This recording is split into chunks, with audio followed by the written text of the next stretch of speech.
আসসালামু আলাইকুম। কেমন আছেন? হ্যালো এভরিওয়ান, ভালো আছেন? কি যুগ আসলো! সামান্য 3টা অটোর ব্যাটারির জন্য তার জীবন দিতে হলো।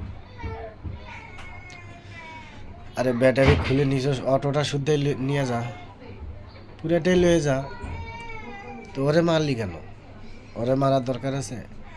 14-15 বছরের ছেলে একটা, ও এখন কি বুঝে? কি বয়সটা হয়েছে ওর এখন? নির্মমভাবে মেরে ধান ক্ষেতের মাঝখানে থুয়ে আসছে, গলায় রশি দিয়ে। কি সুন্দর ছেলেটা! তুই যে এক মায়ের বুক খালি করলি, একটাবার চিন্তা করছস তোমার মায়ের বুক কেডা খালি করব?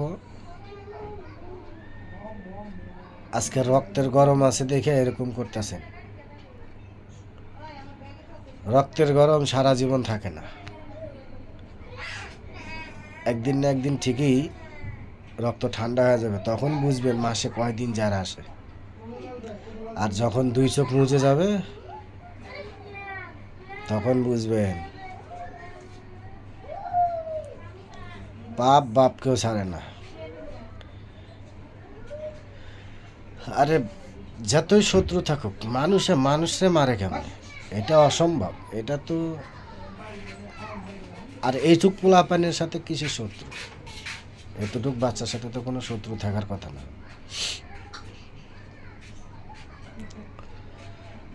14-15 বছর বয়স, তার সাথে আবার শত্রু থাকে?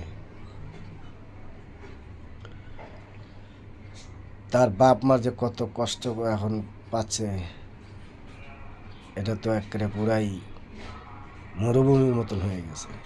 বাপ মার কলিজা।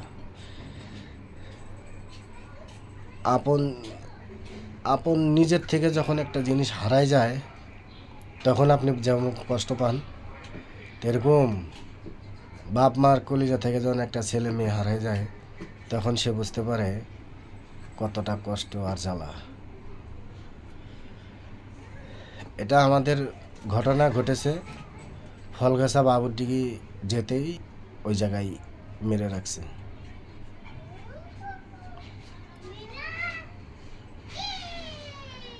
নির্মমভাবে তাদের খুন করেছে, এমনভাবে মারছে মনে হয় তার জনমের শত্রু ছিল সে। আরে ভাই, একজন আছে উপরে, সেদিন বুঝবেন মানুষের কেমনে মারেন, সেদিন বুঝবেন। এখন বুঝবেন না। ঠিক আছে, সকলে ভালো থাকবেন। আর বেশি বেশি করে ভিডিওটা লাইক শেয়ার কমেন্ট করে দেবেন, যেন সবাই দেখতে পারে, সবাইকে দেখার সুযোগ করে দেবেন।